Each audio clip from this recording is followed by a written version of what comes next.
The elder chorus catch Ruby up on Lorraine Wilson. Cousin Ruby has been in Greer for exactly 3 days. She came to visit Shirley Ann. She did not come for all of this. And yet here she is, getting the full Lorraine Wilson situation, delivered in real time on Mama E's porch with no commercial breaks. The setting. It is a Thursday afternoon. The sun is doing entirely too much. Mama E has the oscillating fan pointed directly at herself and has no intention of sharing it. Mama Greer brought lemonade. Auntie May brought the unfiltered version of events. Mother Mary brought her Bible and a look that says she already prayed about this before she left the house. Sister Shirley Ann brought her Flintstones jar, which is on its second refill. Before 3 o'clock, Cousin Ruby, who has been in Greer for 3 days and already knows more neighborhood business than she ever wanted, has been informed that the story of Lorraine Wilson requires her full and undivided attention. She has put her phone face down. She is ready. Ruby gets the tea, all of it. Cousin Ruby, Ruby Gregory Miller. All right. Somebody start from the beginning. And I mean the beginning. Mama E. Eunice Jackson. How much time you got? Cousin Ruby. Shirley Ann said we were going to the outlet mall today. Sister Shirley and Mac. Ruby, the outlet mall will be there tomorrow. Lorraine Wilson will always be doing something. Now sit back. Mama E. So, 10 years ago this woman Lorraine Wilson lives 3 blocks over. Nelsha's older sister packed up her good wigs, left her 2 children with Nelsha and Nelsha's husband, and followed a musician to New York City. Cousin Ruby.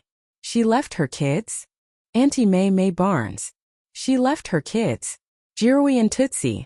Nelsha and her husband took them in and became their legal guardians. Then Nelsha's husband died. And Nelsha kept right on going. Cousin Ruby. By herself. Mama Greer, Evelyn Virginia Greer. By herself. Raised both of those children. Kept the house running. Shelved her entire life. Mother Mary Cooper. Nelsha is a crown jewel. That woman is a crown jewel, and I will say it every single time. Mama E. Meanwhile, up in New York, you know what happened to the musician? Cousin Ruby. He left her for somebody else? Sister Shirley Ann. He left her for a somebody else, yes. A somebody who was also a him. Cousin Ruby. Come again. Auntie May. The man sat Lorraine down and told her he was in love with a man and had been the whole time. Said he handed her $2,000 for a plane ticket home.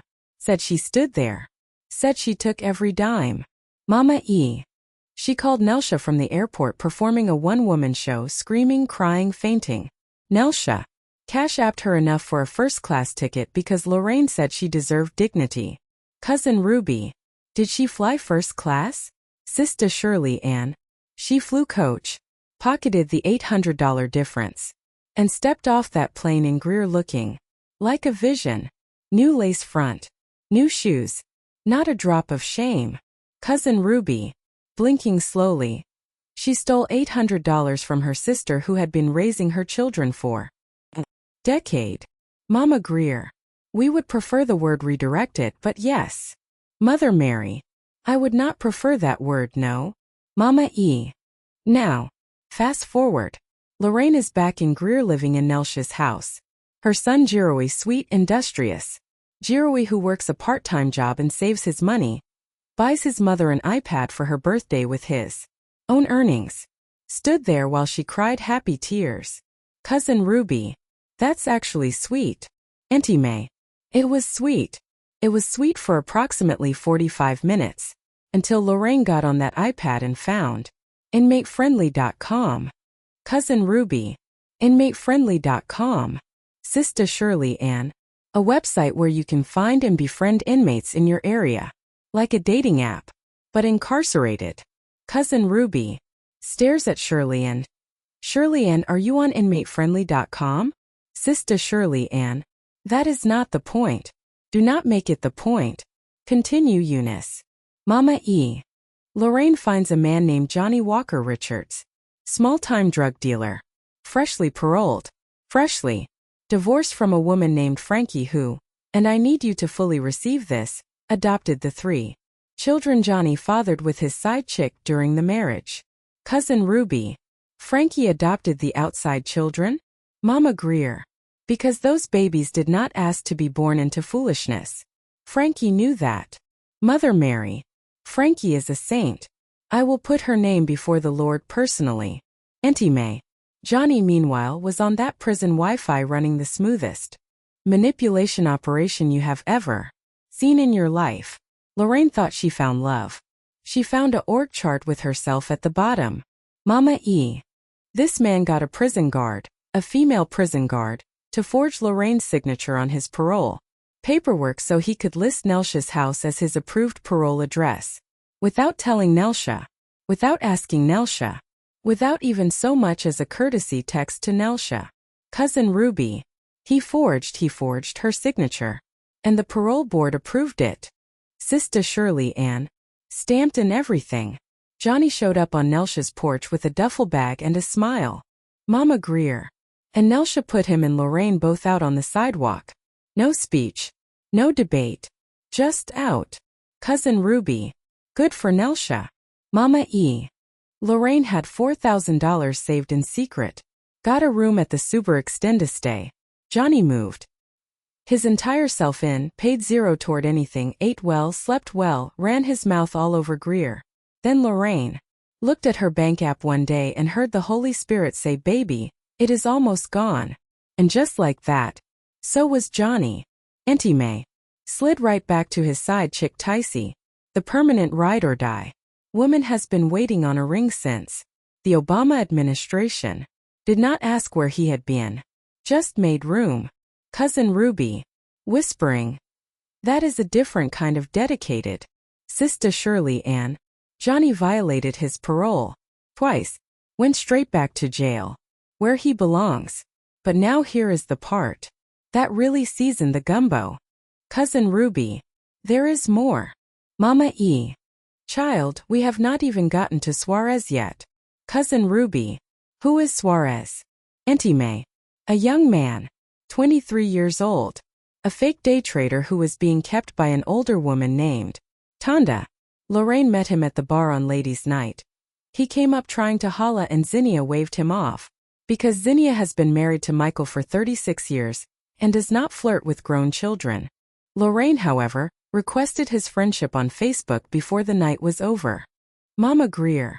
Zinnia was on bedrest recovering from a hysterectomy and Lorraine still pulled up to her house hollering, "Ho, you told my business." Cousin Ruby. She went to a sick woman's house. Mother Mary, EmmaParaLeeInc. With her mouth reckless and her evidence non-existent. Yes. Mama E. But let me back up. Suarez took Lorraine to Polly's Island for a weekend. Wined her, dined her, took her to boutiques. And Lorraine, this grown woman of 55, picked out 2 months of clothing in 4 different boutiques and turned to that boy when the cashier said $2,017.40. Cousin Ruby. She didn't have the 40 cents either, did she? Sista Shirley Ann. She didn't have the 40 cents. She didn't have the $2,017. She went out of town with $0 and a plan to spend Tonda's money through Suarez. Cousin Ruby. And how did that work out? Auntie May. Suarez called her a broke deadbeat and hung up the phone. Cousin Ruby. Long pause. He wasn't wrong, but that was rude. Mama E. None of it was wrong. That is the tragedy. Mama Greer. Lorraine is not a bad woman. She is a woman who keeps choosing the fastest exit out of her own accountability. She loves those children. She does. But love without presence is just a feeling that helps nobody. Mother Mary. And Nelsha is still there. Still in that house. Still raising what Lorraine left behind. That woman deserves every blessing God has remaining in stock. Cousin Ruby. And Jiroi still bought her the iPad. Knowing all of this. Mama E. That boy bought his mama an iPad with his own part-time job money, stood there while she cried and had no idea he had just handed a loaded weapon to a woman with poor judgment and too much idle time. Bless his heart in the purest possible sense. Sista Shirley Ann. Raising the Flintstones jar. To Jiroi. The boy deserves the world. Cousin Ruby. Raising her cup. To Jirowi. And to Nelsha. Page 6. Mother Mary. To Nelsha. Lifts her lemonade. And may the Lord redirect Lorraine before she finds something worse than. EmmaParaLeeInc. Auntie May. Amen to that, Mary.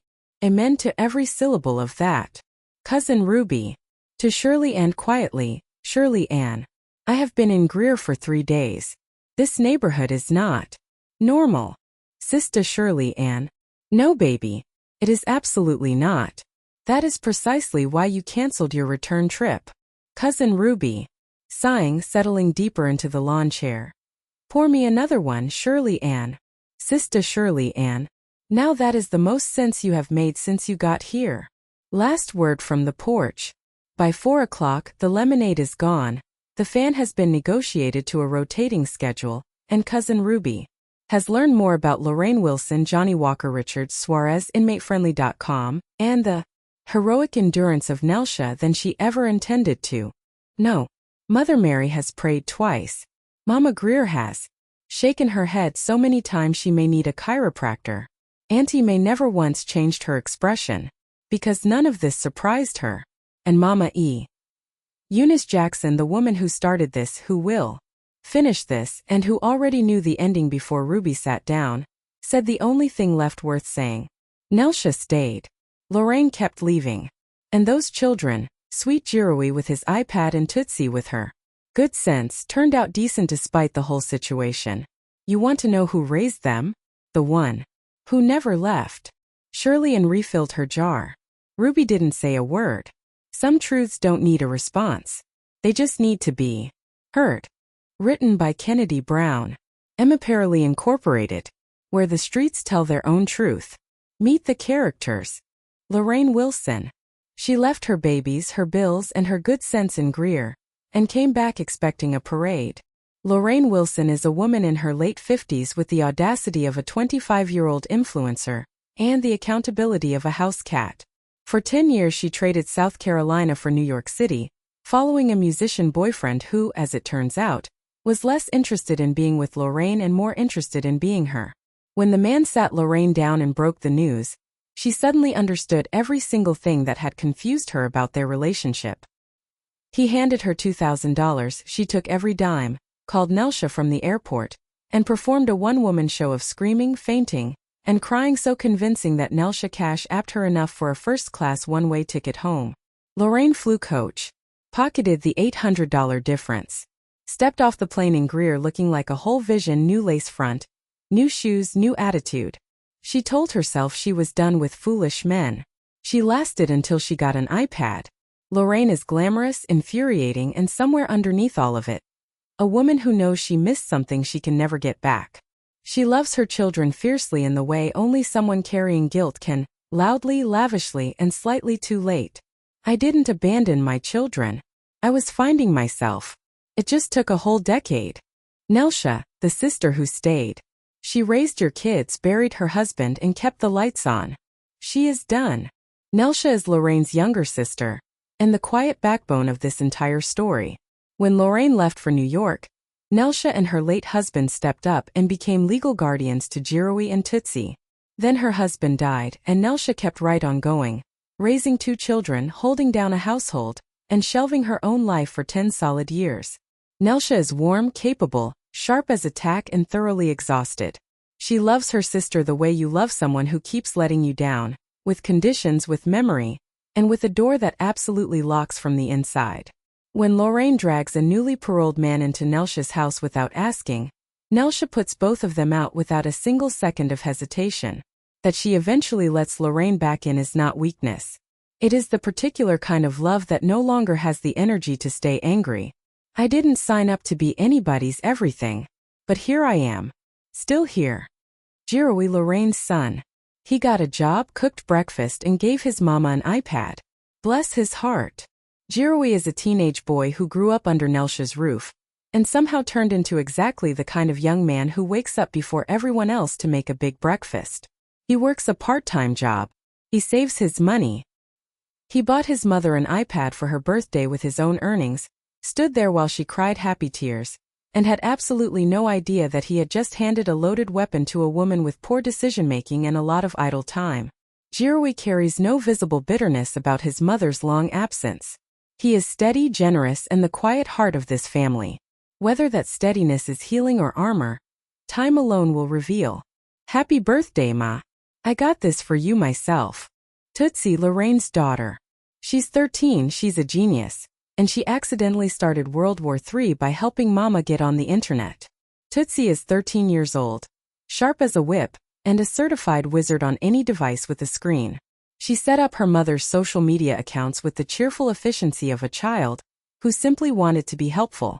She had no way of knowing that handing Lorraine access to the internet was equivalent to giving a toddler a match near a gas stove.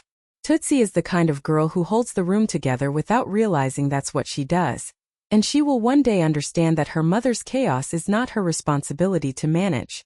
Mama, you just press the button. It's not that deep. Johnny Walker Richards, The Chain. Paroled, divorced, broke, and already running the exact same game on a brand new mark.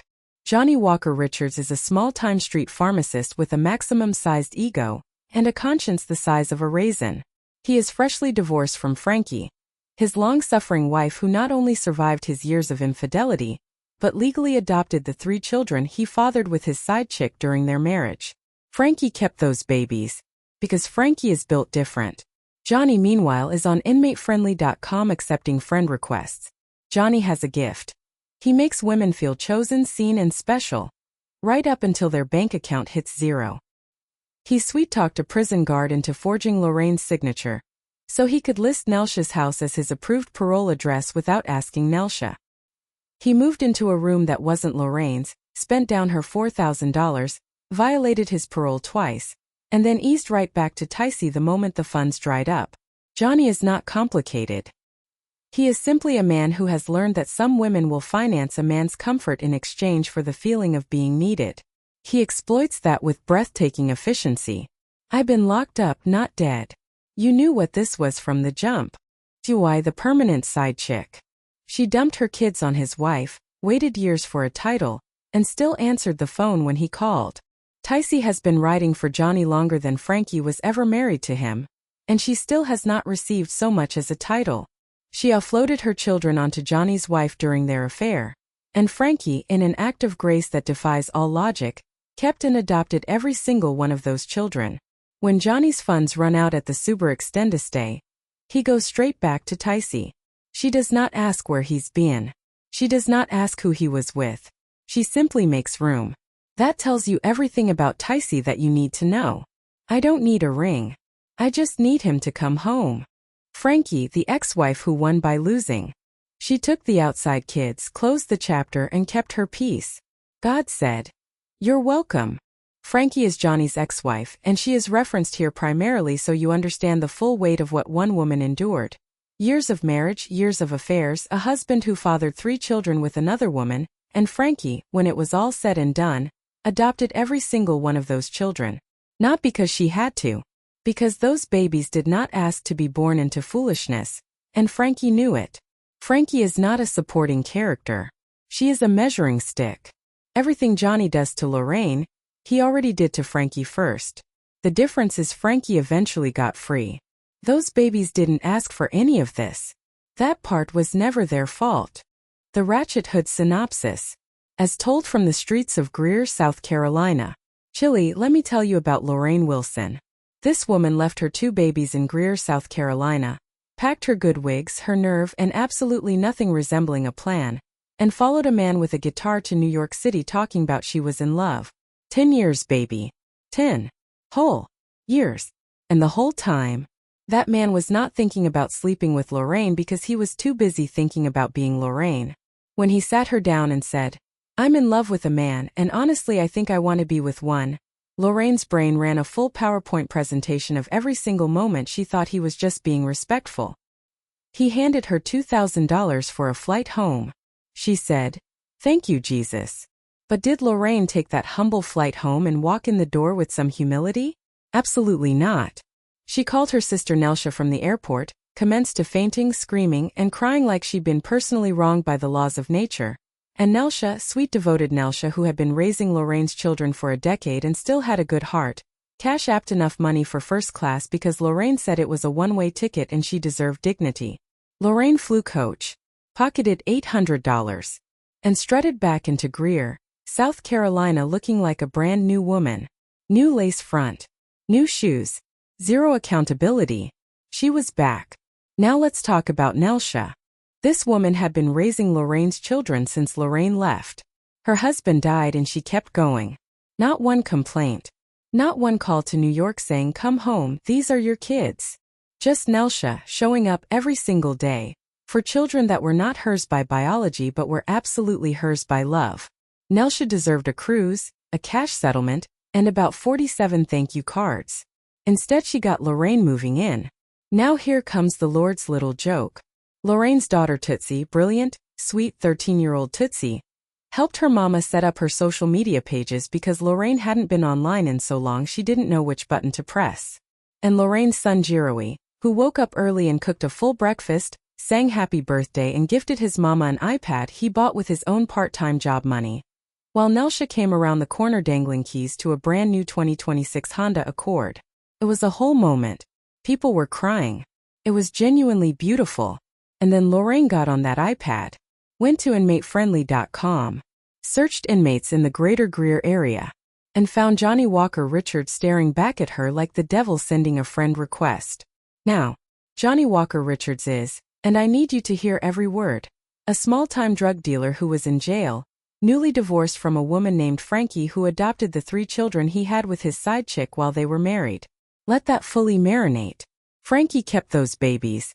'Cause Frankie has a soul. Anyway, Johnny accepted Lorraine's friend request and immediately started running game through the prison Wi-Fi, like it was a full-time remote job with benefits. Lorraine thought she had found love. What she had found was a manipulation operation so smooth it had its own org chart. Johnny got a female guard to forge Lorraine's signature on his parole paperwork, meaning he listed Nelsha's house as his approved parole residence without telling Nelsha. The parole board stamped it approved. Nelsha said, "Absolutely the hell not." And when Johnny showed up on her porch with his duffel bag and a smile, Nelsha put him and Lorraine out on the sidewalk. No speech. No debate. Just out. Lucky for Lorraine she had managed to save $4,000 in secret. She got a room at the Suber Extendistay. Johnny moved his whole self in, contributed $0 to anything, ate well, slept well, and ran his mouth all over Greer. Then one day Lorraine looked at her bank app and heard the Holy Spirit say, "Baby, it's almost gone." And just like that, Johnny was gone too. Slid right back to Ticey, his permanent ride-or-die side chick who has been waiting on a ring since the Obama administration and still picked up on the first ring. She didn't even ask where he'd been. That's a different kind of dedicated. But the Lord is not without humor. Johnny violated his parole. Twice. And his behind went right back to jail, which is exactly where it belongs. And as fate would have it, there are plenty of women scrolling EmmaParaLeeInc with a brand new iPad, a savings account, and a desperate need to feel chosen, women who will pay top dollar to keep a man, even a man who is locked up still manipulating and only calling collect. Hint. Lorraine. On one drink or not drink at all. This is where Zinnia comes in. She doesn't drink, she doesn't smoke, she has been married to the same man for 36 years, so she doesn't flirt or flirt back with the fine as hell men come up at the bar trying to holla at her. She doesn't do anything she is supposed to do. Zinnia. Girl, he really wanted to talk to you. Natalie Nicole said. Child, please. No thanks. I will stay married, plus that boy looks to be no older than 23. And don't say get his number for your daughter, maybe they will work out because not gonna happen with Suarez. Dude is an opportunist fake-ass day trader. Meaning while his in-house older girlfriend is keeping him up, he better go play in someone else's Pokemon world. She said, reminding me why Natalie Nicole, Nikki Lisa and I invite her to hang out with us. She knows this, but she and her husband Michael are empty nesters, one daughter married, and twin boys in their junior year at Benedict University, and Michael is forever encouraging us to scoop her up. And it's crazy that the man can only get a moment's peace because the girls and I only spend 2 hours with her. Poor Michael must go through. Girl, you are only gonna be talking, damn. How do you know what Michael does when he hangs out with the boys at Godiva's bar? My drunk ass said. Whatever. Why don't one of you talk to him?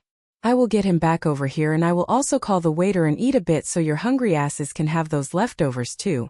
I swear I don't know why I even brought my ass out with y'all. She sneered. Right then and there we all assured her no one wanted any man she ever had, meaning Michael, but her snarky attitude made me want to secretly go after Suarez. And I did. Forget the age difference, he and I became Facebook friends via my request. We spoke over the phone every day for 2 months. When he finally asked me to go Pawleys Island, South Carolina, I accepted the invitation and glad I did. I felt like queen for the weekend, but since Suarez is much younger than I am, queen mother. He took me shopping and took me to restaurants that I couldn't even imagine existing. We went to 2 different nightclubs, and Suarez was very proud to have me on his arm. Not to toot my own horn, but I looked 20 years younger than my then 55 years, and hell, I was still 3 years younger than Tonda, and he was living with her. And that didn't bother me. Hell, I know it was her money that was funding this little getaway. Hell, I was thinking of how much of her money I was going to be spending now that Suarez was my sneaky link. When we got back to Greer, he dropped me off at home around 6:45 that Monday morning. I tiptoed in the house since it was Labor Day. I knew my sister and my kids would be sleeping in, and I didn't want to wake them. I wanted to crawl into my own bed and sleep. Goodness knows not much sleep happened during my time with Suarez. But as soon as I got into the house, my sister, Nelsha, was up bright-eyed and bushy-tailed and being hella nosy. "Oh, so you are back from your globe-trotting?" she asked. "Globe-trotting? You mean romantic weekend?" I set the bags filled with the clothing necklace Suarez had bought for me. And he must have money. These are expensive items. She marveled. "Which is why this is yours," I said, referring to a 2-piece turquoise summer skirt and blouse. Nelsha hugged me and thanked me. "But Lorraine, don't put too much faith in this guy. He seems like a charmer." "I know you are glowing now, but I mean, why did he need to take you out of town to have a first date?" she asked.